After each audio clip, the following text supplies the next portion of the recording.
بسم الله الرحمن الرحيم. Bismillahirrahmanirrahim. Assalamualaikum warahmatullahi wabarakatuh. Alhamdulillah, wassalatu wassalamu ala rasulillah, amma ba'd. Kaum muslim yang dirahmati Allah subhanahu wa ta'ala, yuk kita lanjutkan pembahasan kitab Qawaidu Nabawiyah, kaidah kehidupan dari hadis Nabi Shallallahu Alaihi Wasallam. Sekarang kita masuk di judul ke-25 yang berjudul Jadilah Bagian dalam Setiap Kebaikan. Kaum muslimin dirahmati Allah subhanahu wa ta'ala, kebaikan begitu banyak. Kebaikan tersebar di mana saja. Senyuman itu adalah hal yang baik. Kita sedekah dengan rupiah, itu hal yang baik. Kita sedekah dengan tenaga, dengan pikiran, dengan ide, dengan gagasan. Kemudian kita melakukan segala macam kebaikan, ini merupakan hal yang sangat mungkin kita lakukan. Maka Rasulullah Shallallahu Alaihi Wasallam menyebutkan, Innallaha kataba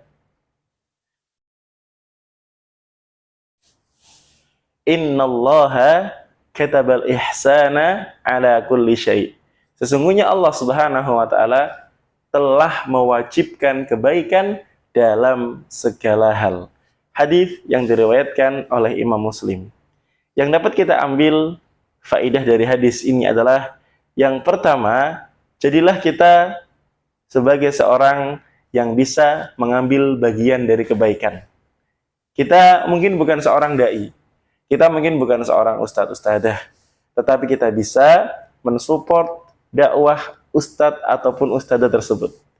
Kita bisa mensupport pesantren, kita bisa mensupport lembaga dakwah, kita bisa mensupport media dakwah. Insya Allah, kalau kita nggak punya tenaga di situ, kita masih bisa menyumbangkan rupiah kita. Kita bisa menyumbangkan tenaga kita. Mungkin kita bisa ikut menge-share setiap konten-konten dakwah yang disebarkan. Karena sekarang menyebarkan dakwah begitu mudah. Lewat chat kita, lewat status WhatsApp kita pun bisa. Oleh karena itu, jadilah pelaku dalam setiap kebaikan. Jadilah orang yang bisa mengambil bagian dalam suatu kebaikan. Kemudian yang kedua, berbuat baiklah. Karena kamu yang berbuat baik dan orang-orang yang kamu perlakukan dengan baik tidak akan mendapatkan bahaya insya Allah.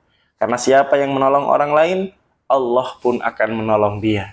Siapapun yang menjaga, Allah pun akan menjaga orang tersebut. Oleh karena itu, jadilah orang-orang yang mampu melakukan kebaikan. Insya Allah setiap kebaikan yang kita lakukan pasti ada balasannya. Adapun yang ketiga yang bisa kita ambil adalah ihsan atau kebaikan adalah jalan yang insya Allah akan menghantarkan kita ke surga. Oleh karena itu, perbanyaklah melakukan kebaikan, perbanyaklah melakukan perbuatan ihsan, karena kita nggak tahu dari perbuatan baik mana Allah Subhanahu wa ta'ala memasukkan kita ke dalam surga. Adapun faidah yang keempat yang bisa kita ambil dari hadis yang mulia ini adalah, segala jenis kebaikan dan yang berkaitan dengan kebaikan akan saling melengkapi, akan saling membersamai. Kebaikan yang satu yang kita lakukan akan memudahkan kita melakukan kebaikan yang lain.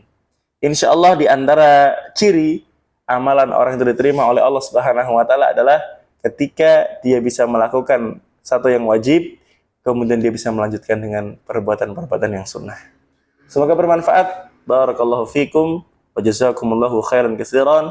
Wassalamualaikum warahmatullahi wabarakatuh.